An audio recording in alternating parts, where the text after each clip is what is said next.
Hey everybody, how's it going? This is video 4 in the NC Miata engine swap series.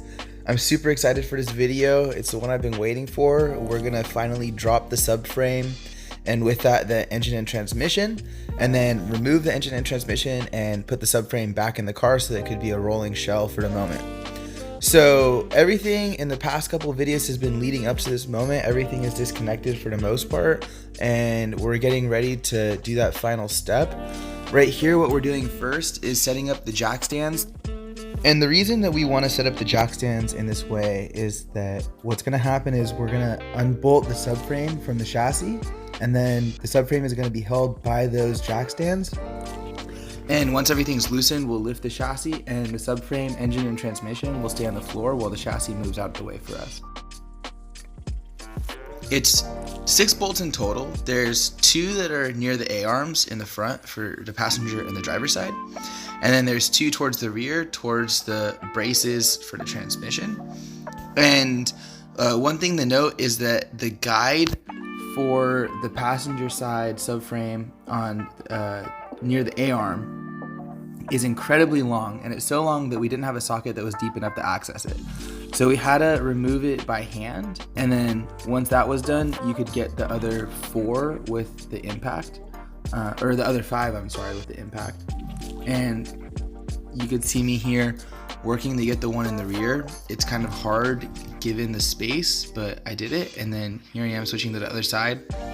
And since these are all the same length, it's a lot easier for me to just use that one socket. I don't need to use any hand tools, and everything gets done relatively quickly. And throughout this whole process, you can see my dad in the background kind of looking around, seeing if there's anything else that's connected. I'm also kind of taking my time looking around because this is both of our first times doing this in our shop. And so we just want to see if there's anything that we're missing, because the last thing you want to do is pull the car up and then something's connected and you break something, or you damage something. It's not worth it. So here we are, ready to drop the subframe, and you can see that my dad uses a pry bar to loosen the seal between the subframe and the chassis, because it's been connected for 100,000 miles. It's not just gonna come freely. But you can see that we start to lift the car and the subframe stays in place. But we ran into a couple issues. One was that we forgot to remove the chain that was holding the transmission in place. And while we were at it, we put a different jack stand because we felt like that one wasn't holding it correctly. So I'm under the car, removing the chain. You can see I did it there. That's just something that when you're removing the engine and the subframe from your car, you got to remember those things that you did, because we started pulling the chassis up and the transmission was dangling and it was a mess. So the next thing that we realized is that the rack for the power steering was connected to the shaft for the steering, and so that was a quick fix. It's just kind of a pain to do it on your knees as opposed to standing up or from the top. And my dad is doing it here while I'm holding the flashlight for him and getting some other stuff ready. And once that was done, that was the final thing. We did another final assessment, and then it was ready to lift the car up and have everything go.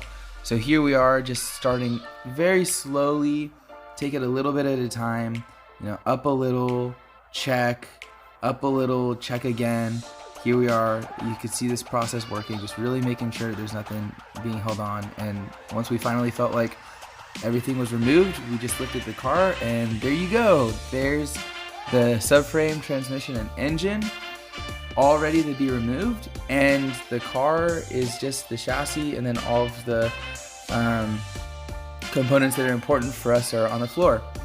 So this was a really satisfying thing to do. It's the first time I've done this on one of my own cars, and I think this was the moment for me where I felt like, wow, we've really swapped or taken the motor out, because everything leading up to this, the motor was still in the car, even though everything had been disconnected and the car was essentially inoperable. It didn't feel real until this moment, and it was super exciting to see that instant gratification of, wow, all this work has led up to this one moment. So my dad and I were taking photos of ourselves next to it and whatnot, and then once we finished, time to clean up the shop a little and time to start working on the car again. So we removed the 2 engine mounts from each side. It's so much easier to do it outside the car than inside the car, so we didn't worry about it until now. And it's just a 1 bolt on each side. And once that was done, again, we're going to use the pry bar to free the engine. And here I am taking the engine stand to put the new engine on the engine stand, because that's for the next video. I'm going to be taking the components off of this old motor that are still going to be used and putting them on the new motor, so that we're recycling in a lot of ways, although the new motor did come with a lot of things that we need. So in that last little clip, I was removing the bolts for the transmission. It's still going to be in place, but it's loose, so we could remove it after we remove these couple sensors. I believe they're for the speedometer and the reverse light. It's a couple quick connectors, and once those were free, my dad and I put on some gloves and removed the transmission. And here, since there's nothing to like quote unquote put the bolt back on, we marked them with the Sharpie to know which one went in which position, because we don't want it to be that the speedometer isn't working or the reverse lights aren't working, because it's going to be such a pain to get to once this is reinstalled in the car. You only really get one chance at this.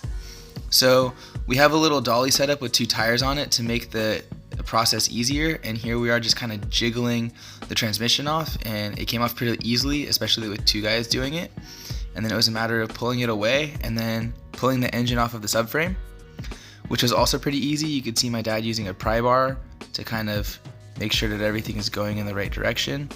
And here I am trying to pry off the engine from the motor mount, and just making sure that everything's tidy so that we're not dragging parts around all over the place. And now the engine is officially free, and we could pull the engine back. It starts to wobble a little, so I would suggest to hold the engine. And also this engine crane was really stuck, so it's kind of a pain to maneuver. But that's it. The engine's off, and it's gonna be put to the side while I remove components from that and put it on the new engine, such as the exhaust manifold, catalytic converter, all that stuff. And so here we are just kind of cleaning up our work area before we move on, which is really important. And we decided to put the subframe back in the car. You could see there we had put the bolts back, and so now we're taking them off. We knew where they were. That's the first time I could say that in this series, so super excited for that. And it just made everything easier. And since we knew that the subframe was essentially lined up, we just thought now's the moment to just drop the car back on there. That way we have a rolling chassis. It's a lot easier to move than having it sit somewhere and having the wheelbarrow if you need to move it. So one challenge that we ran into was getting the coilovers inside the A-arms.